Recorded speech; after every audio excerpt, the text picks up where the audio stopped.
In September 1991, shortly after the end of the Cold War, a cabal of elite bankers and intelligence spooks led by George H.W. Bush financed a $240 billion covert operations war chest through the purchase of 10-year securities that, as it happened, were scheduled to come due on September 12, 2001.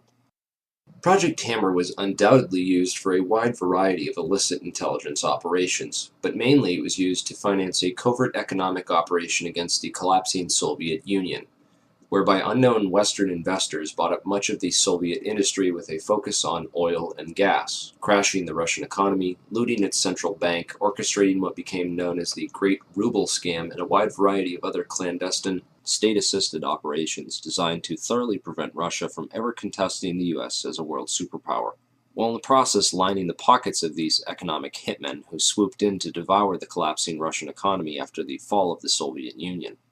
A spectacular investment for all, at least until money laundering investigations began tracing all the money, or when the 10-year deadline came up and the securities became due and began the routine process of authenticity and ownership checks.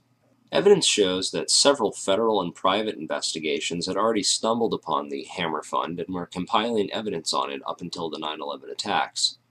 These included the Office of Naval Intelligence, or ONI, which was moved to the outer E-ring of the recently renovated section of the Pentagon that was targeted and destroyed on 9/11. According to E.P. Heidner, the ONI had been investigating crimes associated with the plundering of Russia. 39 out of the 40 people who worked in those offices were killed on 9/11, including the entire chain of command. The Pentagon's financial accounting offices in that same wing were also an obvious target, as were the passengers on board Flight 77, many of whom coincidentally held top-secret clearances and were connected with Pentagon black operations. Agents of the Office of Naval Intelligence had also been investigating financial transactions which were linked to securities being managed by those securities dealers in the World Trade Center that were also targeted. 31% of the 125 fatalities in the Pentagon were from the Naval Command Center that housed the Office of Naval Intelligence. 41% of the fatalities in the Twin Towers came from two companies that managed U.S. government securities, Cantor Fitzgerald and Eurobrokers. There were three major security brokers in the World Trade Center: Cantor Fitzgerald, Eurobrokers, and Garbin Intercapital. At 8:46 on the morning of September 11th, Flight 11 flew directly into Marshall McLennan's secure computer room in the North Tower, right below the floor on which Cantor Fitzgerald was situated. Cantor Fitzgerald was the largest security dealer in the U.S. Shortly after that, a massive explosion went off just under the FBI offices in the North Tower on the 23rd floor. Fires were reported on the 22nd floor at 8:47. There were also explosions and subsequent fires reported at Garbin Intercapital on the 25th floor and in the basement of Tower 1 as well. Shortly thereafter, at 9:03, Flight 175 hit the South Tower right below the floors on which Eurobrokers was situated. In all three cases, the explosive, fiery destruction consumed the offices and the several floors above, destroying files and trapping victims inside.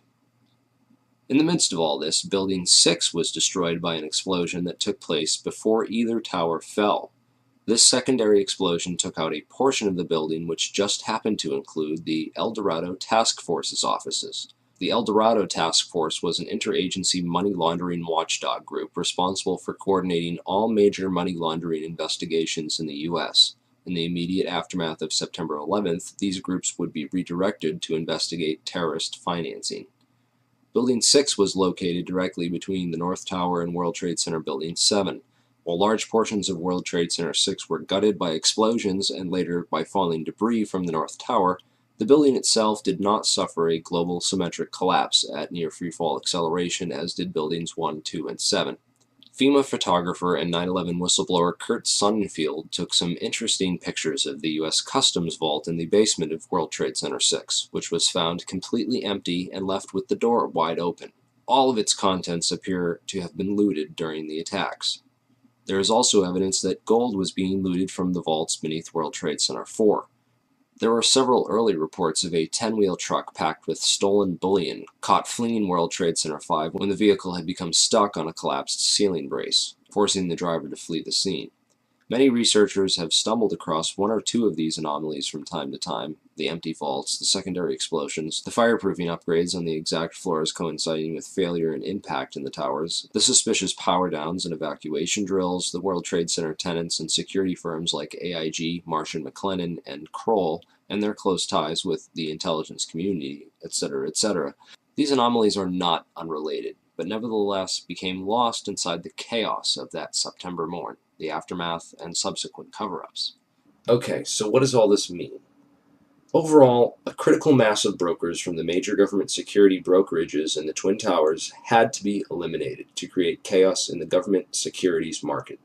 A situation needed to be created wherein $240 billion of covert securities could be electronically cleared without anyone asking questions, which happened when the Federal Reserve declared an emergency and invoked its emergency powers that very afternoon.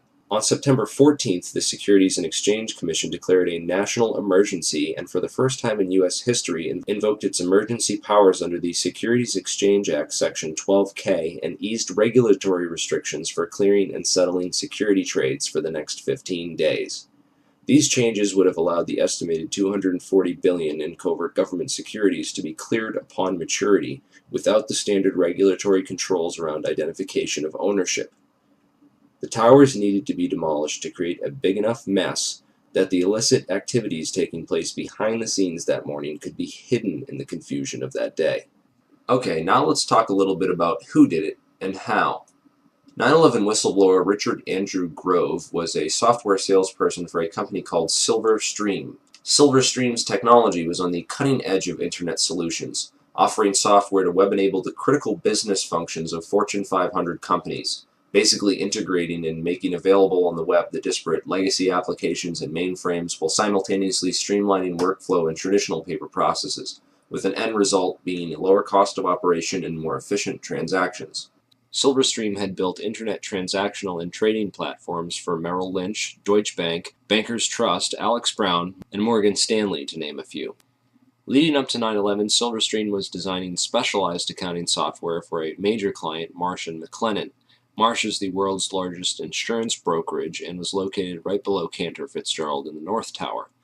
Approximately 295 Marsh employees were murdered that morning, along with other innocent victims and employees who either knew too much or too little about their chosen work environment. But most importantly, Silverstream provided a specific type of connectivity that was used to link AIG and Marsh & McLennan, the first two commercial companies on the planet to employ this type of transaction. What then were Marsh and AIG doing, and why did they need to leverage technologies that no other commercial entity on the face of the earth needed to use to conduct business? The recovered hard drives from the World Trade Center, combined with Richard Grove's testimony, give us some intriguing clues. Grove discovered that Silverstream was overbilling Marsh to the tune of $7 million extra for fictitious and unneeded hardware. He also became aware of an exploitable flaw in the accounting software that had been sold to a variety of Marsh's clients and partners. When he brought this up to his superiors at Silverstream and others at Marsh, he was told to keep quiet and not to worry about it. But other friends of his at Marsh were also getting concerned and began documenting what was going on and raising concerns within the company. At last, they were finally granted a hearing with one of Marsh's high-ranking executives and were told to bring all their evidence to a hearing scheduled for 8:30 a.m. on September 11, 2001, on the 93rd floor. The high-ranking member of Marsh, who Grove did not name, would participate via teleconference from the safety of his home, while Marsh employees and potential whistleblowers, Gary Lasko, Catherine Lee, Ken Rice, Richard Breuhardt, and John Oltzhofer, would die in the meeting room in the North Tower with all their evidence when American Airlines Flight 11 would impact that very section of the building. Richard Grove fortunately got stuck in traffic that morning and didn't make it. Computer hard drives recovered from the World Trade Center show a spike in suspicious transfers that took place within the World Trade Center as the 9/11 attacks were unfolding. Richard Grove is convinced that these suspicious money transfers were performed electronically using Silverstream software, and that the overbilling of Marsh was hush money for the operations.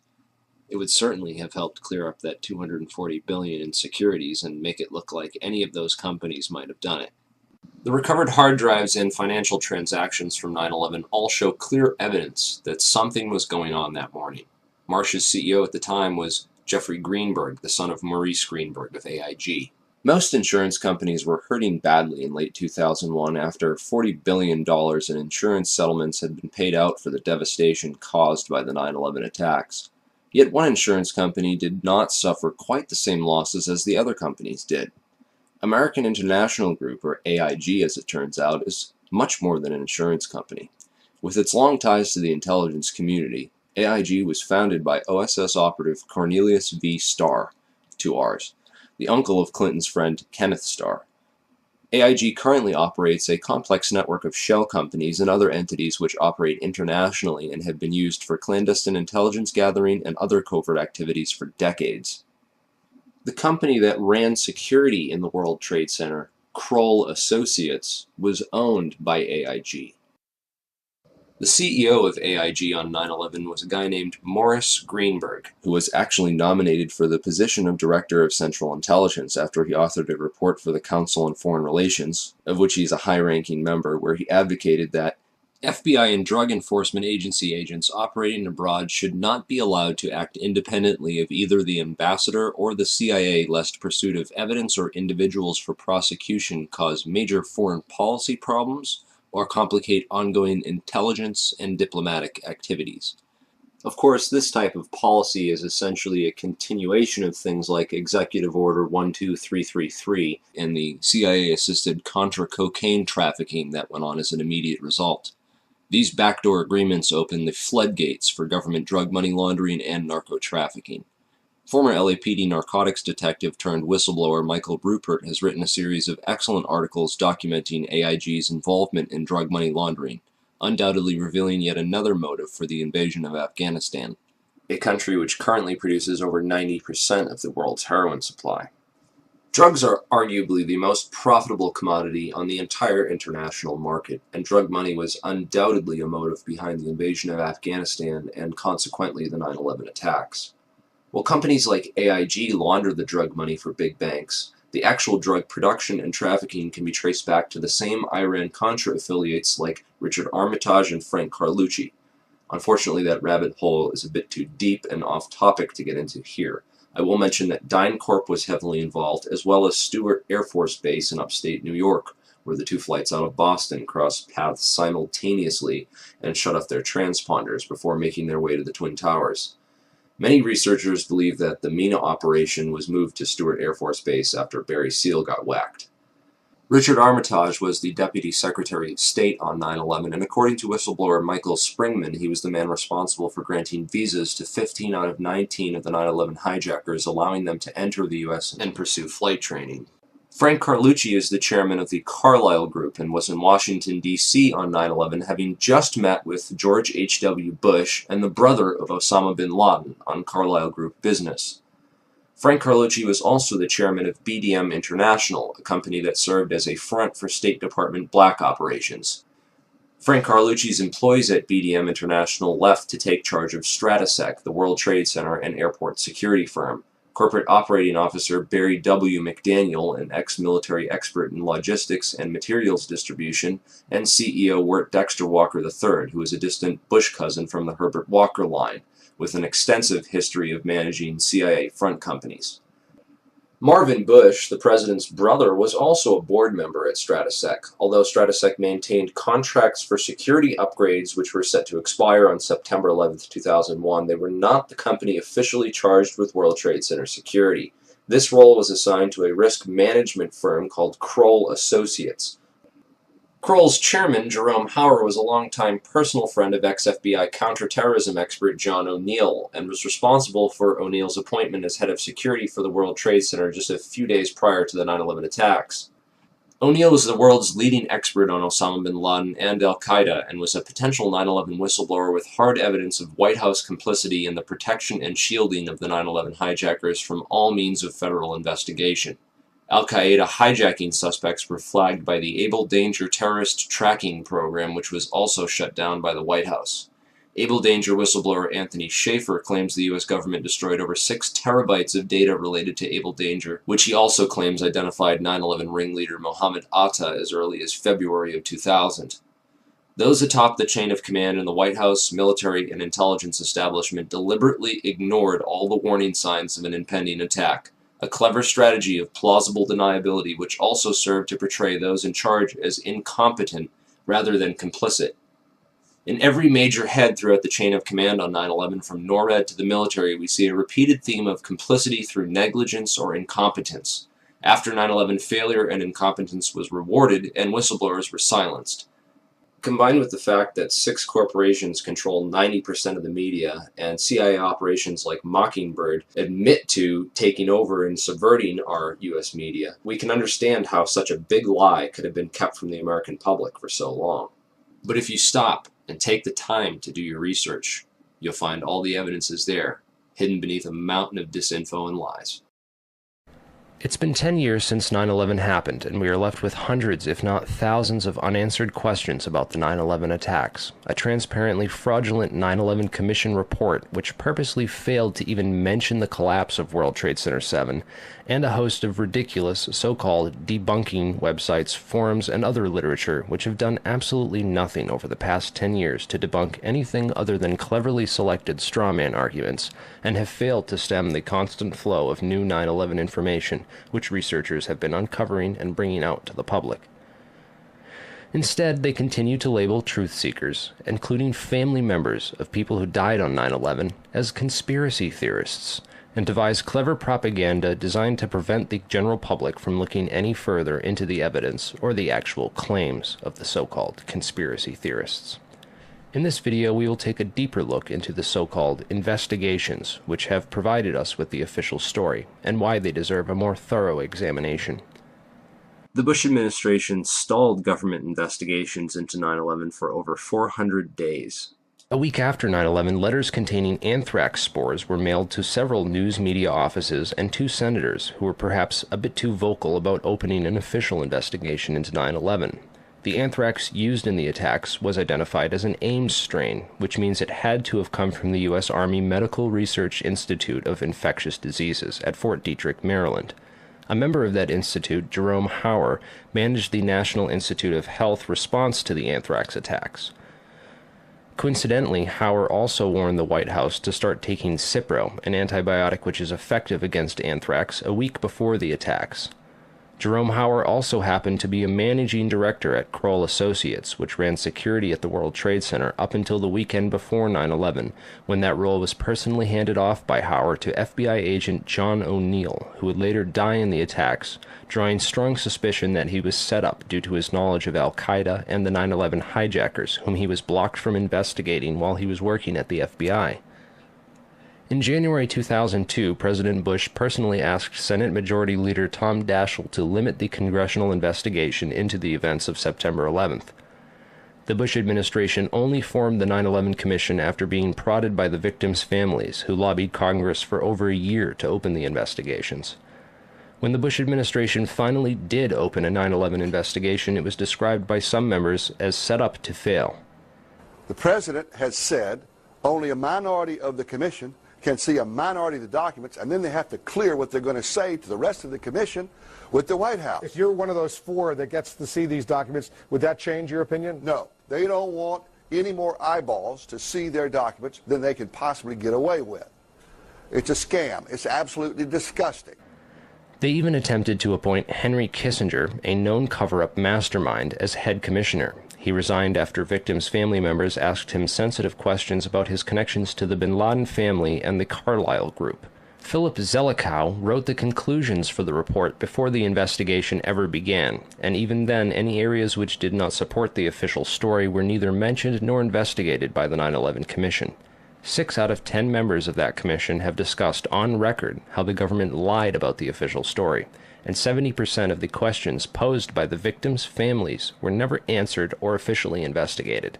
It's important to look at what happened to the evidence from 9/11. The day of 9/11, most of the FBI was in Monterey, California on an agency retreat. Let's go to our State Department correspondent, Andrea Mitchell. Andrea, what can you tell us? Well, this from the FBI. The State Department has been evacuated. There was a meeting going on in the Operations Center. Other top officials were in the Situation Room at the White House. Colin Powell is in Bogota, Colombia, on a 2-day trip. But this very interesting information, Katie, Matt, and Tom, from the FBI, they had been operating a massive exercise from their hostage rescue unit all of their top teams, about 50 personnel, helicopters, equipment, were in Monterey, California for the last 2 days, scheduled to fly back today commercially. So all of those people are out of place. It's fair to say, according to sources that we've talked to here at NBC, that the FBI rescue operations and other FBI operations are really in chaos right now because they can't reach their officials in New York. All of their phone lines are down, and now you've got all of their special experts on this stuck in Monterey, California, trying to get a military flight back because there are no longer commercial flights. So they are seriously out of pocket, and there is a real breakdown of the FBI anti-terror coordination team, which is, of course, the principal team that would lead any effort and was so effective under Jim Kallstrom in New York City during the World Trade Center bombing and the TWA explosion, which of course turned out not to be terror. Andrea, is the State Department... This was essential for keeping the more experienced and honest members of the agency as far away from the crime scene as possible, while other agency insiders could be assigned to the investigations before their counterparts returned. Federal authorities such as FEMA and the CIA took immediate control over the crime scene and began whisking away evidence that very same night. Turner Construction, one of the primary contractors at Ground Zero, occupied the 38th floor of the North Tower and was involved in performing the fireproofing upgrades inside the towers. It has been noted that these upgrades were completed in the 3 years before 9/11 on floors that match up almost identically to the floors of impact and failure on 9/11. Once the cleanup was fully coordinated, the operations were consolidated under the control of two primary contractors, AMEC Construction Management and Bovis Lend-Lease. These are the two companies that were originally assigned to the areas of Ground Zero that included the North Tower, AMEC, and the South Tower, Bovis. A truly surprising fact is that at the time of the attacks on 9/11, AMEC had just completed a $258 million refurbishment of Wedge 1 of the Pentagon, which is exactly where American Airlines Flight 77 impacted that building. Arguments over the size of the hole of the Pentagon and whether it was a plane or a missile are, in my opinion, a convenient distraction from the much bigger picture of why that section of the building was targeted and by whom. On September 10, 2001, Secretary of Defense Donald Rumsfeld announced that $2.3 trillion in unadjusted funds were missing from the Pentagon budget. The very next day, the offices whose responsibility it was for tracking that money down were destroyed when American Airlines Flight 77 impacted that very section of the building. The only off-site backup for the Pentagon's black budget financial records was a secure federal office building in the World Trade Center complex. Strangely, it too was destroyed on 9/11. World Trade Center 7 was the largest CIA headquarters outside of Langley, Virginia, and housed offices involved in several large-scale federal investigations into massive stock market and accounting fraud. Not surprisingly, World Trade Center 7 was the first to be cleaned up and the evidence destroyed at Ground Zero. So if the Twin Towers and Building 7 were brought down in a controlled demolition, and the scientific evidence points to nanothermite, then who could have produced this and who could have put it in the buildings and how did they get it there? In the impact zone of the North Tower was a company called Marsh & McLennan, which at the time was the world's largest insurance brokerage company. One of Marsh's executives was a guy named L. Paul Bremer, who was also the chairman of the Congressional National Commission on Terrorism from 1999 to 2000, and the U.S. ambassador at large for counterterrorism from 1986 to 1989.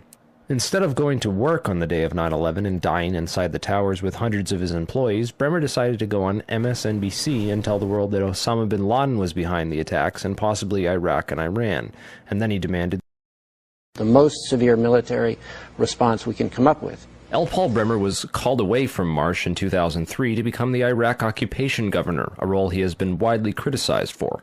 So Bremer not only worked inside the buildings, but had offices directly in the impact zone of the South Tower where Flight 175 would hit. He missed work on 9/11 to give us the official story on national television, and went on to be the Iraq occupation governor. You really can't get more connected to 9/11 than that.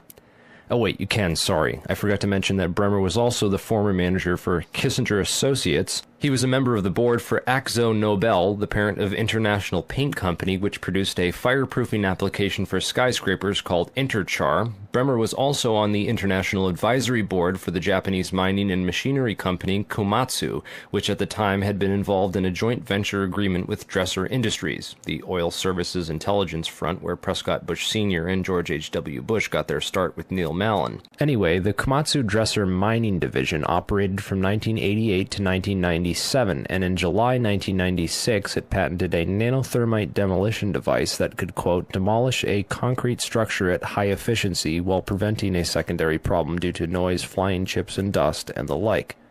As many of you know, residues of thermite, a highly energetic chemical mixture, have been confirmed in samples of World Trade Center dust, and the use of thermite at the World Trade Center was also revealed by environmental data. See the description for more links and sources. Scientific Applications International Corporation, a defense contractor with expertise in thermite-related technologies, played a large part in the NIST World Trade Center investigation. A few other names and companies inside the Twin Towers also worthy of further investigation include Craig Stapleton, who is married to Bush's cousin Dorothy Walker Bush. Stapleton was the president of Marsh Real Estate Advisors from 1982 to 2001. He was a member of the board of directors for Cendant, that was charged with massive accounting fraud in 1998, and went on to join Winston Partners, a privately owned investment firm founded in 1993 and led by George W. Bush's brother Marvin. Other very powerful and well-connected people worked in senior management at Marsh. These included Stephen Friedman, a senior principal at Marsh Capital and former partner at Goldman Sachs, who later became George W. Bush's top economic advisor. Friedman was also a member of the Brookings Institution, the Bilderberg Group, the Foreign Intelligence Advisory Board, and the board at In-Q-Tel, the investment firm founded by the CIA in 1998. In-Q-Tel invests in state-of-the-art technologies related to defense and intelligence work, including nano and chemical technologies, according to its website. In another interesting coincidence, Friedman belonged through Cornell University to a secret society called Quill and Dagger, the membership of which includes Paul Wolfowitz, Sandy Berger, and Stephen Hadley. Wolfowitz, the neocon Deputy Secretary of Defense in the Bush administration, was the author in 1992 of the Wolfowitz Doctrine of preemptive warfare. He also made comments about a surprise-like Pearl Harbor months before 9/11 and met with Pakistani ISI General Mahmoud Ahmed in the week before 9/11. Berger, the national security advisor to President Clinton, was later caught stealing documents from the 9/11 Commission investigation. Berger was also the boss of White House counterterrorism czar Richard Clarke, and together with Hadley, who was Condoleezza Rice's deputy, was responsible for delaying or obstructing Clarke's plans to stop al-Qaeda in January of 2001.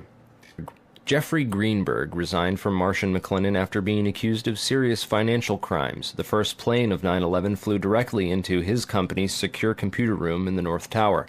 Jeffrey Greenberg is a member of the Brookings Institution and the Trilateral Commission. Jeffrey Greenberg rose quickly through management at Marsh, having come there directly from AIG in 1995, and then becoming CEO just 4 years later. At Brookings, Greenberg hobnobbed with Lee Hamilton, co-chair of the 9/11 Commission. There's also Jim Pierce, another Bush cousin, who was managing director of Aon Corporation, who, according to the NIST report, modified unknown sections of Floor 83 in the South Tower in 1997. Jim Pierce had arranged a meeting on the 105th floor of the South Tower for that morning. Pierce survived that day, despite the fact that 12 people came to the meeting in the South Tower and 11 of them died. The location of the meeting had been changed the night before to the Millennium Hotel, where Pierce watched the South Tower as it was hit by the aircraft. Apparently, the meeting attendees were not all notified of the change in location.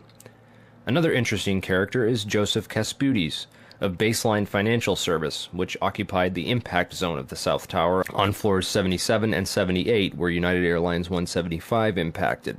Kasputis has a history of being well connected to the highest levels of government, as well as to the defense and intelligence industries. Kasputis worked from 1972 to 1977 for the U.S. Department of Commerce and Defense. He was also the deputy director of Nixon's White House task force that dealt with the Arab oil embargo of 1973, and was instrumental in the creation of the Department of Energy. Kasputis went on to run a large corporation called Primark that had offices in both towers on 9/11. One of the subsidiaries of Primark, the Analytical Sciences Corporation, TASC, worked with so-called black or top-secret programs. TASC also worked closely with the National Institute of Standards and Technology. Kasputis was also a member of the Logistics Management Institute, LMI, whose members included Paul Kaminsky of In-Q-Tel and General Dynamics, Charles DiBona of Halliburton, Skull and Bones member Joseph Samuel Nye, and Michael Daniels of Scientific Applications International Corporation. LMI's self-proclaimed role is advancing the science of government. Casputi's connections to the DOE from 1977 through at least 1997 are interesting, considering that the DOE was developing thermite ignition devices as early as 1983. Joseph Casputes went on to become the CEO of Baseline Financial Services, which was directly in the impact zone on the 78th floor of the South Tower. According to NIST, Casputes Baseline Financial modified the southeast corner of floor 78 in 1999, exactly where the aircraft hit on 9/11. Floors 77 and 78 were upgraded for fireproofing in June and April of 1998, respectively. Another company of interest on floor 91, just above the impact zone for the South Tower, was Washington Group International. This company was known primarily as a construction and mining firm, and it had just acquired Raytheon Engineers in July of 2000. In 1996, Washington took over Morrison Knudsen, an engineering and construction firm that had a history of working on large-scale projects around the world, including in China, Iran, Afghanistan, and Saudi Arabia. The Army Corps of Engineers hired Morrison Knudsen to demolish over 200 buildings in 1995. One of the DOE facilities for which Washington was responsible well before 9/11 was the Savannah River site near Aiken, South Carolina. In February of 1997, Lawrence Livermore National Labs and the Savannah River site signed an agreement of cooperation to share technology. Savannah went on to add developing sol gel technology for fuels and other applications to its portfolio.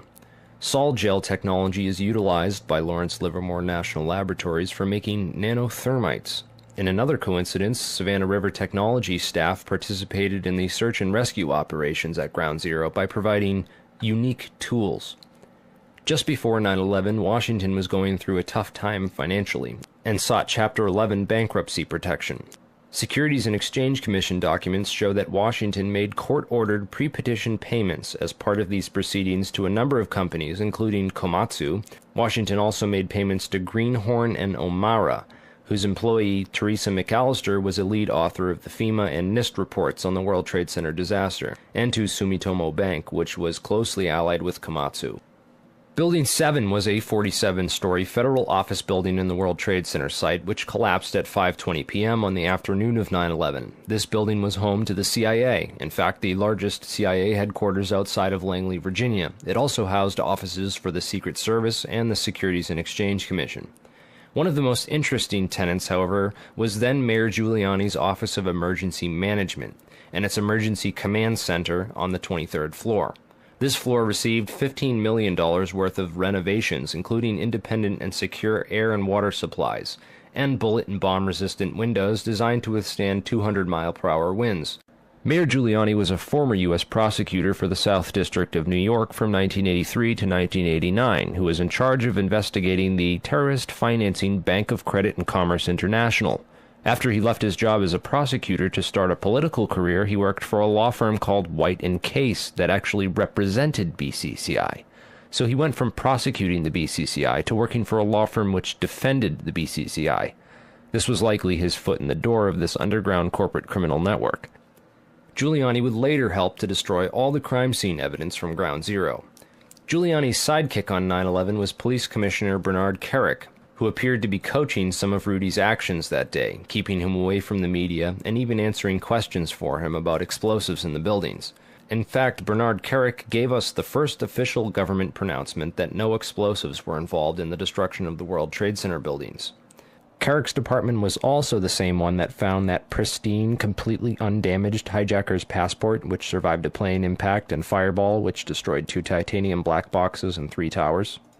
Yeah, Kerik would later receive a nomination from President Bush to become Director of Homeland Security, which he declined for personal and political reasons, and instead took a job training the Iraqi police force in Iraq alongside L. Paul Bremer. Both men are credited for turning Iraq into the unwinnable quagmire it is today. In February of 2010, Kerik was sentenced to 4 years in federal prison for conspiracy and fraud charges, unrelated to the crimes of 9/11, unfortunately, but it still goes to show you what kind of person he is. Definitely the kind of person you'd want inside the New York City police force during a staged event like 9/11. And lastly, we have the Pentagon. It's certainly peculiar, to say the least, that al-Qaeda terrorists hell-bent on destroying the USA would not crash their plane into the north wing of the Pentagon, where all the most important offices were, like Donald Rumsfeld, John Ashcroft, etc., and that they would instead choose to target the one section of the Pentagon that had most recently been refurbished to withstand missile impacts. It's also interesting to note that the company which completed the $258 million refurbishment to Wedge 1 of the Pentagon was also hired as a contractor to clean up Ground Zero in New York City. Wedge 1 also coincidentally housed the Pentagon's Budget Analyst Office, where DoD staffers were working on the mystery of the $2.3 trillion that was reported missing by Defense Secretary Donald Rumsfeld in a press conference the day before 9/11. The Pentagon's comptroller in charge of that money at the time was an interesting fellow named Dov Zakheim, a member of the Council on Foreign Relations, the International Institute for Strategic Studies, and a contributor to the neocon think tank Project for the New American Century. Zakheim helped write the PNAC document Rebuilding America's Defenses, in which he is credited for the line which states, "Further, the process of transformation, even if it brings revolutionary change, is likely to be a long one, absent some catastrophic and catalyzing event, like a new Pearl Harbor." Several members of the Bush administration, including President Bush himself, would later refer to 9/11 as a new Pearl Harbor. A respected and established voice in the intelligence community, his views were eagerly accepted. And Dov went from his position at Systems Planning Corporation to become the comptroller of the Pentagon in May of 2001. Perhaps not so coincidentally, it was an SPC subsidiary, Tridata Corporation, that oversaw the investigation after the terrorist attacks on the World Trade Center in 1993. SPC, according to their official website, specializes in many areas of defense technology production and manufacture, including a system developed by their radar physics group called the Flight Termination System, or FTS. This is a system used to destroy target drones, craft that would be fired on by test aircraft or weaponry, in the event of malfunctions or misses. This highly sophisticated wargame technology allows the control of several drones from a remote location on varying frequencies and has a range of several hundred miles. This technology can be used on many different types of aircraft, including large passenger jets. According to the SPC website, a recent customer at that time was Eglin Air Force Base, located in Florida. Eglin is very near another Air Force base in Florida, MacDill Air Force Base, where Dov Zakheim contracted to send at least 32 Boeing 767 aircraft as part of the Boeing Pentagon Tanker Lease Agreement. As the events of September 11, 2001 occurred, little was mentioned about these strange coincidences and the proximity of Dov Zakheim and his group. Since there was little physical evidence remaining after the events, investigators were only left with photographic and anecdotal evidence. This is a photograph of the Flight Termination System module from their site. Note it has a cylindrical shape and is consistent with the size and shape of the object observed under the fuselage of Flight 175.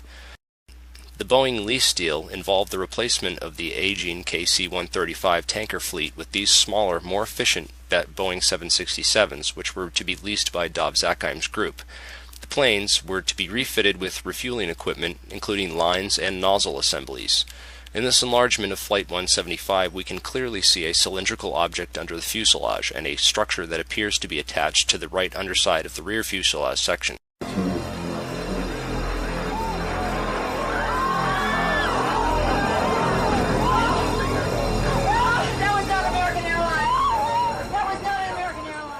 When seen in comparison, it is obvious that the plane approaching the Trade Center has both these structures, the FTS module, and the mid-air refueling equipment, as configured on the modified Boeing 767 tankers. Of particular interest is the long tube-like anomalous structure under the rear fuselage area of 175. This structure runs along the right rear bottom of the plane. The equipment attached to the underside of the plane which hit the World Trade Center is identical in every single way to the Boeing 767s issued by Dov Zakheim. Whoa, whoa, whoa. Bring it back. The video you're watching now came from Loose Change First Edition. Did you catch that? It appears to show the FTS pod self-destructing just before impact.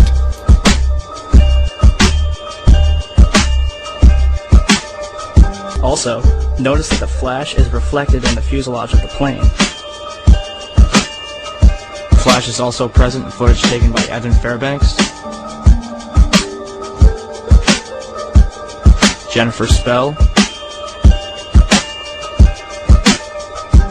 CNN.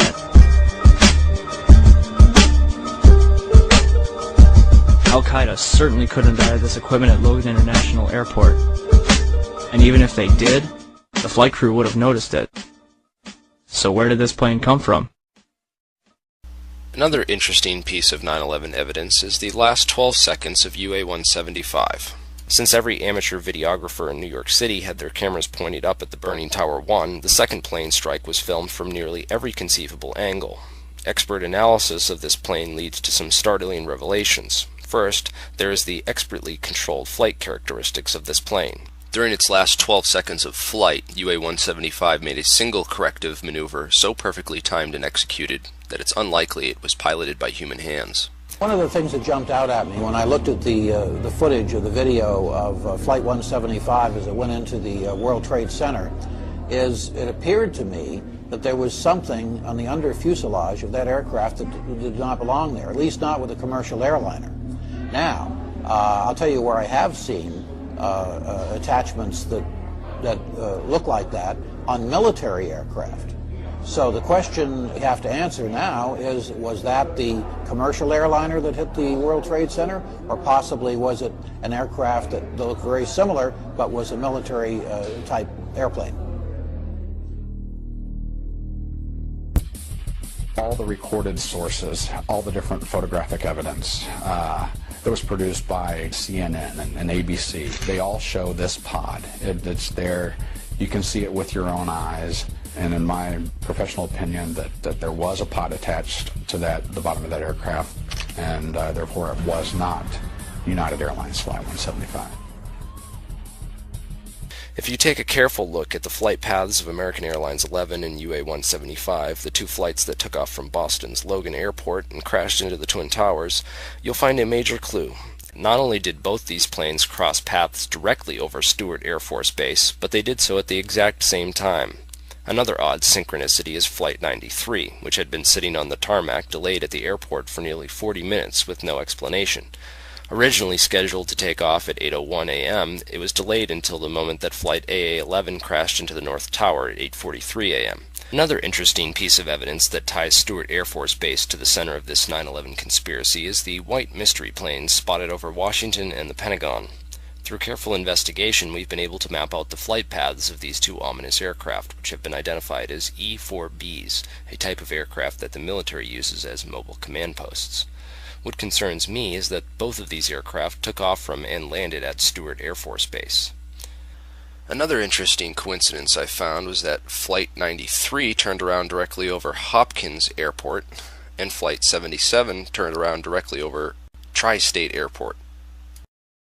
Webster Tarpley has done some of the most thorough research into the wargame exercises that were taking place on the day of 9/11. But this white mystery plane, the Doomsday plane, what was it doing over the Pentagon and the White House on 9/11? Who was flying in that plane? What were they doing? Being the comptroller for the Pentagon and the chief financial officer, you have to kind of wonder what Dov Zakheim was doing on 9/11. And what his connections were to the $2.3 trillion that were missing from the Pentagon the day before 9/11. If anything, the individuals and organizations outlined in this video are at least as suspicious as the 19 hijackers themselves. They have nothing on us. I don't shoot. Book 'em, Dano.